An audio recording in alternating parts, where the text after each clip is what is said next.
राधे राधे दोस्तों। तो कैसे हैं आप सब? मैं आशा करती हूँ आप सब अच्छे होंगे।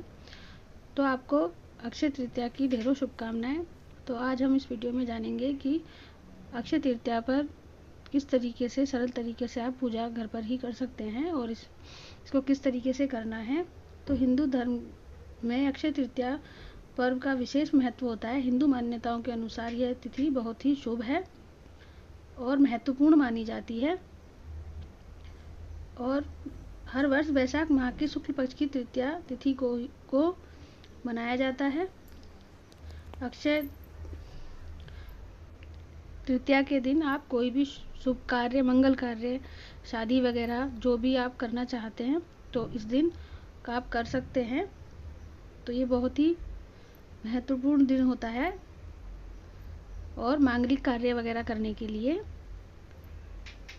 तो इसको किस तरीके से करना है आइए देखते हैं इसका सरल तरीका।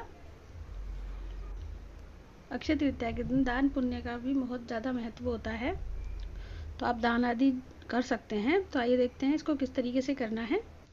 तो देखिए, मैंने यहाँ पर गेरू ले लिया है, लाल मिट्टी, और उससे हम चौक लीप लेंगे। आप हल्दी से भी चौक लीप सकते हैं, चौका लगा लें आप हल्दी से थोड़ा सा पानी डालकर। तो मैंने यहाँ पर गेरू ले लिया है, अगर नहीं मिलता है तो हल्दी ले सकते हैं। तो देखिए, यहाँ पर मैंने एक चौका लगा लिया है और अब हम यहाँ पर चौका लगाने के बाद थोड़ा आटे से चौक पूर लेंगे, रंगोली जैसा बना लेंगे। तो मैंने यहाँ पर ये देखिए बना लिया है। अब हम आटा ले लेंगे और उस पर रंगोली से जो भी आपको डिजाइन आता है आप इस पर बना लें, ऐसे स्क्वायर तरीके से। ये देखिए, तो इस वर्ष अक्षय तृतीया का पर्व शुक्रवार 10 मई को मनाया जाएगा और वैदिक पंचांग के अनुसार वैशाख माह की शुक्ल पक्ष की तृतीया तिथि की शुरुआत 10 मई को सुबह 4:17 पर होगी। वहीं इस तृतीया तिथि का समापन 11 मई 2024 को सुबह 2:50 पर होगा। उदया तिथि के अनुसार 10 मई को ही अक्षय तृतीया का पर्व मनाया जाएगा और इस दिन माँ लक्ष्मी और भगवान विष्णु की पूजा की जाती है और पूजा करने के लिए शुभ मुहूर्त सुबह 5:48 से लेकर दोपहर 12:23 तक रहेगा। तो शास्त्रों में अक्षय तृतीया तिथि को स्वयं सिद्ध अबूझ मुहूर्त माना गया है, यानी इस तिथि पर बिना मुहूर्त का विचार किए सभी प्रकार के शुभ कार्यों संपन्न किया जा सकता है। इस दिन कोई भी शुभ मांगलिक कार्य जैसे विवाह, गृह प्रवेश, सोने चांदी के आभूषण पर, वाहन आदि खरीद सकते हैं आप, संबंधित कार्य किए जाते हैं। ऐसी मान्यता है कि इस अबूझ मुहूर्त की तिथि पर व्यापार आरंभ, गृह प्रवेश, वैवाहिक कार्य का अनुष्ठान, दान पुण्य, पूजा पाठ अक्षय रहता है, अर्थात वह कभी नष्ट नहीं होता है। माना जाता है कि इस दौरान सूर्य और चंद्रमा दोनों ही सबसे ज़्यादा चमकीले, यानी सबसे ज़्यादा प्रकाश उत्सर्जित करते हैं। इस तरह से अक्षय तृतीया पर ज़्यादा से ज़्यादा प्रकाश पृथ्वी की सतह पर मौजूद रहता है। इस कारण से इस अवधि को सबसे शुभ समय माना गया है। तो ये देखिए, मैंने यहाँ पर जो ये मिट्टी के कलश लिए हैं छोटे छोटे, मैंने उनमें जल भर लिया है और इस पर मैंने कलावा बांध लिया है और जो बड़ा कलश है उस पर मैंने फूल माला उसके कंठ पर बांध दी है और उसमें भी जल भर लिया है और सब पर हल्दी से मैंने स्वास्तिक बना लिया है। तो इसी तरीके से आप कर लें। तो सबको ऐसे कलावा बांधें और स्वास्तिक जरूर बनाएं हल्दी से। तो हल्दी का बहुत ही महत्व होता है इस पूजा में। तो ये देखिए, और ये मैंने स्वास्तिक वगैरह बना लिया है। तो आपको जो भी डिजाइन आता है आप बना लें। आप अष्टदल कमल भी बना सकते हैं। तो ये देखिए, मैंने हल्दी से बना लिया है। तो इसको हम यहाँ पर अब रख देंगे, बड़े वाले कलश को। और ये देखिए इसी तरीके से, तो यहाँ पर इसको रख दूंगी मैं। और जो छोटे छोटे हमने कलश लिए हैं उनको भी हम चारों कोनों पर रख देंगे अक्षय तृतीया पर भगवान विष्णु के छठे अवतार भगवान श्री परशुराम जी की जयंती भी मनाई जाती है। भगवान परशुराम को चिरंजीवी माना गया है, इस कारण से इसे चिरंजीवी तिथि भी कहा जाता है। तो आप भी चारों कोनों पर जो छोटे छोटे मटके या गिलास वगैरह जो भी आपके पास हैं, अगर आपके पास छोटे छोटे लोटे हैं तो वो भी रख लें, तो वो भी रख लेंगे। और पहले हम इसमें कलश में हम डालेंगे चने की दाल और जौ। तो जौ सबसे पहली फसल थी जो पृथ्वी पर उगी थी, तो उसे इसमें एक बर्तन ले लेंगे मिट्टी का और या प्लेट ले लेंगे और उस पर जौ भरकर ऐसे रख देंगे। और अब हम इस पर अशोक के पत्ते लगा लेंगे, अगर आम के पत्ते हैं तो आप वो भी लगा सकते हैं यहाँ पर। तो देखिए मैंने लगा लिए हैं। अब इस पर हम ये खरबूजा रख देंगे। तो जो भी ऋतु फल मौसम के हिसाब से गर्मियों में चलते हैं वो सब आप इस पूजा में रख सकते हैं। तो देखिए सब कुमकुम का टीका लगा लूँगी मैं, जो मैंने स्वास्तिक बनाए हैं। तो ऐसे चारों कोनों पर रख लेंगे हम इसको। अक्षय तृतीया पर ही सतयुग और त्रेता युग का प्रारंभ हुआ था। तो देखिए चारों कोनों पर रख लिया है मैंने। तो इसी तरीके से रख लें। थोड़े से फूल रख लेंगे अब। और यहाँ पर हम भगवान गणेश और माता लक्ष्मी को विराजमान करेंगे। तो आपके पास फोटो मूर्ति जो भी है आप उसको यहाँ पर रख लें और यहाँ पर उनको विराजमान कर लें। तो माता लक्ष्मी और गणेश जी को मैंने यहाँ पर रख दिया है। अब हम उनको तो देखिए इस तरीके से कर लें। अभी जो चार हमने कलश रखे हैं इनमें भी हम चने की दाल और थोड़े थोड़े जौ डाल देंगे। और डालने के बाद भगवान गणेश और माता लक्ष्मी जी का टीका करेंगे।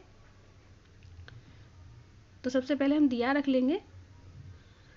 तो दिया सबसे पहले जला लें। आप जब भी पूजा करते हैं दिया हमारी पूजा का साक्षी होता है, तो सबसे पहले आप दिया जला लें। तो देखिए मैंने दिया जला लिया है यहाँ पर।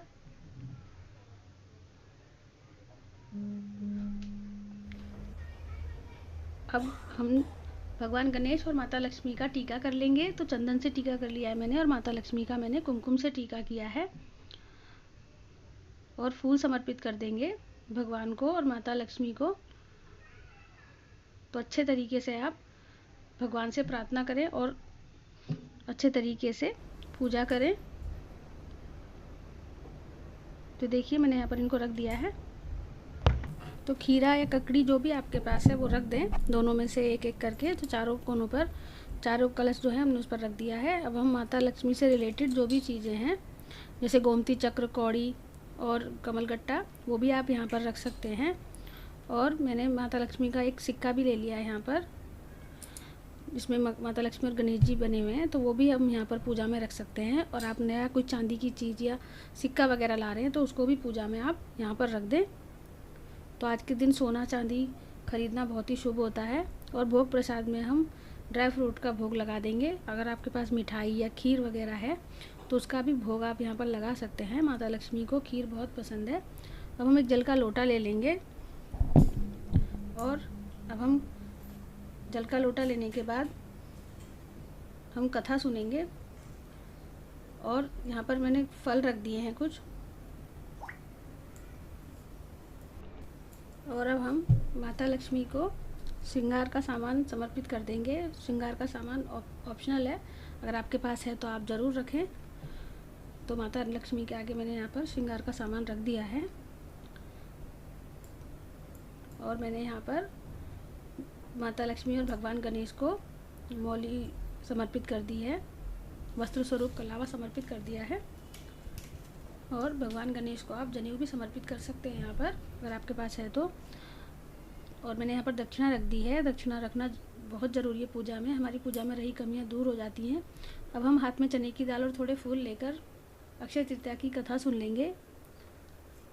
तो बहुत ही श्रद्धापूर्वक हम अक्षय तृतीया की कथा सुनेंगे। और कथा सुनने के बाद जो भी हमारे हाथ में ये चने की दाल और फूल हैं उसे हम इस लोटे में डाल देंगे और इसे हम सूर्यदेव को अर्घ देंगे। तो धार्मिक मान्यताओं के अनुसार अक्षय तृतीया तिथि पर माँ गंगा का पृथ्वी पर आगमन हुआ था। इस तिथि पर ही हर वर्ष श्री बद्रीनाथ के कपाट भी खोले जाते हैं। तो बहुत सी मान्यताएं अक्षय तृतीया के साथ जुड़ी हुई हैं। तो देखिए मैंने यहाँ पर कथा सुनने के बाद ये इसमें डाल दिया है, जो भी चने की दाल मेरे हाथ में थी और फूल थे। और जो हमने दिया रखा है इससे हम आरती कर लेंगे। अलग से दिया लगाकर भी आप आरती कर सकते हैं, तो हम इसी से कर लेंगे। अक्षय तृतीया तिथि पर ही वृंदावन के श्री बांके बिहारी जी के मंदिर में संपूर्ण वर्ष में केवल एक बार ही श्री विग्रह के चरणों के दर्शन होते हैं। इस तिथि पर ही ब्रह्मा जी के पुत्र अक्षय कुमार का आविर्भाव हुआ था। तो बहुत ही महत्वपूर्ण तिथि है ये। अक्षय तृतीया सर्व सिद्धि मुहूर्तों में से एक मुहूर्त है। इस दिन भगवान विष्णु और माँ लक्ष्मी की आराधना की जाती है और अपने परिवार की सुख समृद्धि के लिए व्रत का महत्व है। अक्षय तृतीया पर सुबह जल्दी उठकर स्नान आदि से निवृत्त होकर घर में ही गंगाजल मिलाकर स्नान करके भगवान श्री विष्णु और माँ लक्ष्मी की प्रतिमा पर अक्षत चढ़ाना चाहिए। फिर इसके बाद श्वेत कमल के पुष्प या श्वेत गुलाब, धूप बत्ती, अगरबत्ती, चंदन इत्यादि से पूजा अर्चना करनी चाहिए। नैवेद्य के रूप में जौ, गेहूँ या सत्तू, ककड़ी, चने की दाल आदि अर्पित कर सकते हैं। इस दिन ब्राह्मणों को भोजन भी करवा सकते हैं आप। दान दक्षिणा आदि का भी बहुत महत्व होता है। और अक्षय तृतीया के दिन ही वेद व्यास और श्री गणेश द्वारा महाभारत ग्रंथ के लेखन का भी प्रारंभ हुआ था। तो ये थी संपूर्ण जानकारी और बहुत ही सरल तरीका पूजा करने का। तो अक्षय तृतीया पर घर पर ही आप आसान तरीके से पूजा कर सकते हैं। और ये जो सामान हमने रखा है इसको आप दान भी कर सकते हैं, जो कलश हमने रखा है। और माता लक्ष्मी की जो पूजा हम जब करते हैं तो इसका भी जो भी फूल वगैरह होते हैं इनको हम बाहर हम इसको प्रवाह नहीं करते हैं, पानी वगैरह में नहीं, जल में डालते हैं। तो आप घर पर ही किसी पेड़ वगैरह में इसको डाल दें, जो भी पूजा का सामान है।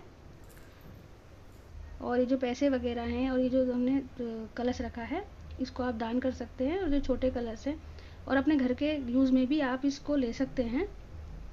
तो जैसा भी आपको ठीक लगे आप कर सकते हैं। तो ये थी संपूर्ण जानकारी। तो आपको ये मेरी वीडियो कैसी लगी मुझे कमेंट करके ज़रूर बताएं। अगर मेरी वीडियो थोड़ी भी अच्छी लगती है तो प्लीज़ मेरी वीडियो को लाइक करें, शेयर करें, कमेंट करें। अगर आप मेरे चैनल पर नए हैं तो मेरी वीडियो को फटाफट से सब्सक्राइब कर दें और बराबर में लगे बेल बटन को भी आप दबा दें ताकि आने वाले वीडियो का नोटिफिकेशन आपको मिल जाए। तो मिलते हैं अगले वीडियो में। राधे राधे दोस्तों।